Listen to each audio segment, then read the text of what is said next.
I'm Sean Fitzpatrick, and you're watching Rugby Wrap-Up. After missing Mr. Fitzpatrick at the Fitzpatrick Hotel, Jonathan Wicklow Barbary took the Rugby Wrap-Up chopper a mere 30 city blocks to PS 208 in Harlem to meet up with the All Blacks great. Here is what transpired.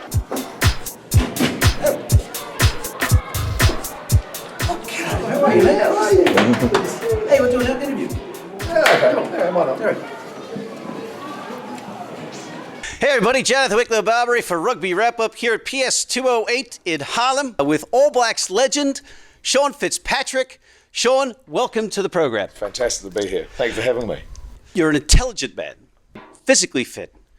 Your success on the pitch translated off the pitch as a businessman. Why would you play hooker? It's the most intelligent position on the field. We make all the decisions. Why more captains, hookers, than any other position? That's a very good question. But you're a mobile man. You retired and then went and did a triathlon in London, right? I know. How many hookers with 63 consecutive matches without missing a match? Yes. And this is before the open substitution that we have now? I know. I often think about that, actually. When I talk to kids about what position to play, if I came back in another life, I don't know if I'd want to be a hooker. And that's probably answering your question. 7? 6? 7? Yeah, they get beaten up a bit at 7. I'm thinking more 10. Or maybe more like John Kirwan, as he used to be called. He was Sir John. He was the movie star Sir John, which is because he could stand on the wing, get involved when he wanted to get involved. Hence, actually, why I played a lot of my rugby career on the wing. So, speaking of Sir John Kirwan, he's been knighted, or whatever you call it, the OBE, is that what it is? No, he's knighted. He's a Sir. Full-on knight? Full-on Sir John, which is wonderful. Does it make your skin crawl that another back got an accolade when the engine room guys? Because we've got Pine Tree, Sir Colin. Not bad, is it? Sir John or Sir Colin? Your company. I want to get some serious questions out of the way for you first. We talked about your success. How can I take you seriously? It's a stretch. But Front Row Group and Laureus, can you tell us a little about? Well, Front Row Group we've started a hospitality business. We network. We have an education business. We place students in schools in the UK. We've got a leadership business. We go and speak to businesses like yours, actually, about being good leaders. And then you heard that, ladies and gentlemen. And with Laureus, there's 50 of us, legends in our own minds. And like today, what we're doing here, we're giving children an opportunity through sport. And that's our whole thing, is that sport has the power to change the world. And the 50 sports people that are members of Laureus all believe that wholeheartedly, that we can change the world for good, changing social change, all those things through sport. We have 130 projects globally. With that, we have a World Sports Awards once a year. We're 15 years old now, and we also have the Sport for Good Foundation, which is what this project's all about here.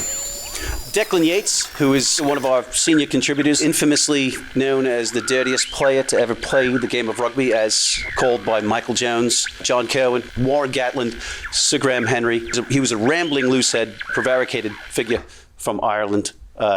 He wants to know what you have for breakfast every day. Because your longevity, and again, the fact that you went 63 test matches without missing one at hooker, you're not running around on the wing, would mean that there's something going on there. But I did spend a lot of time on the wing, that's why. As John Kirwan said, the reason he got dropped was he wasn't scoring enough tries. Because I was scoring all the tries. Moving right along, though, Steve Hansen. He was calling Six Nations rugby boring. What are your thoughts on that? I tend to agree. I like what they're doing in the Super 15 at the moment in terms of policing that collision area and making sure that the halfback can get the ball away. And I like seeing scoring tries, but I also like good defences. And unfortunately, and I think where Steve's probably going is that the best defensive team normally wins the World Cup. Also being the best defensive team, more often than not, they concede the most penalties. So I tend to agree with him, but I like intense rugby. I'm not a huge fan of, 100-point games. But I like tries, and some of the rugby we've seen in the Super 15 so far has been quite outstanding. So we did see each other. We ran into each other in Chicago. A lot of the folks in the stadium, 60-something thousand on NBC here in America, which is one of the major networks. First time, sold out stadium. Some people were saying, oh, well, they got crushed. The Eagles got crushed by the All Blacks, but that same All Blacks team laid 51 points on Australia. Exactly. I don't think, to be honest, the score was irrelevant. Everyone knew that the All Blacks were going to win, but just some of the skills that were put on show, and I just love the whole atmosphere around it. The days leading into the game, after the game, the exposure that it gave our great game in America. Was a really neat experience, and I loved it. There was 62,000 people there, and I think 60,000 had no idea what was going on, but it was fun, and it's about spreading the word, really. What's the next step to get professional rugby in the United States? I think we need to get it on TV more often. Like NBC did a fantastic job for that game, and we need to get teams like the All Blacks playing in America. How about expanding Tier 2 of the Six Nations to include maybe Canada and the United States and have a promotion relegation with the Six Nations? I don't think the Six Nations would ever agree to that. Well, look, for instance, you have Georgia. But there's no reason why the Super Rugby can't be involved, or the All Blacks playing exhibition matches here. New York All Blacks playing England would be fantastic. Yeah. Well, we appreciate your time, and aside from John Kerwin, we definitely say that you're Sir Sean Fitzpatrick.